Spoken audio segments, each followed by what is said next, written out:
আবৃত্তি কৰিবলৈ ওলাইছোঁ সাগৰ দেখিছা কবি দেৱকান্ত বৰুৱা। আবৃত্তি কৰিছোঁ মই নিভাৰাণী চৌধুৰী। সাগৰ দেখিছা, দেখা নাই কেতিয়াও, ময়ো দেখা নাই, শুনিছোঁ তথাপি নীলিম সলিল ৰাশি, বাধাহীন উৰ্মিমালা আছে দূৰ দিগন্ত ব্যাপী। মোৰ এই অন্তৰখনি সাগৰৰ দৰে নীলা বেদনাৰে দেখা নাই তুমি? উঠিছে মৰিছে যত বাসনাৰ লক্ষ্য ঢৌ, তোমাৰে স্মৃতি সীমা চুমি। শুনা নাই মোৰ সাগৰত, তুমি শুনা নাই ধুমুহাৰ উতলা সংগীত? বুজা নাই, অনুভৱো কৰা নাই ফুলনিত বসন্তৰ কোমল ইংগিত?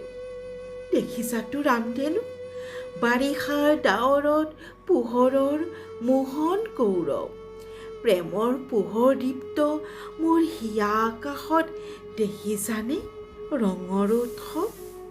মাজনিশা সাৰ পাই শুনিছানে কেতিয়াবা কেতেকীৰ হিয়া ভগা মাত? ভাবিছানে এটি বাৰু পক্ষী ডিঙিত কান্দে মানুহৰ বুকুৰ সংবাদ?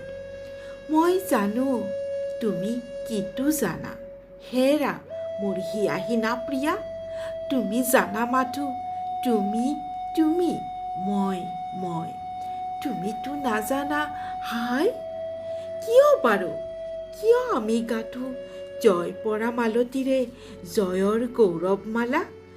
মিলনৰ কাৰেং সোণালী সাজে কিয় পৃথিৱীৰ দুখৰ বোকাৰে আমি?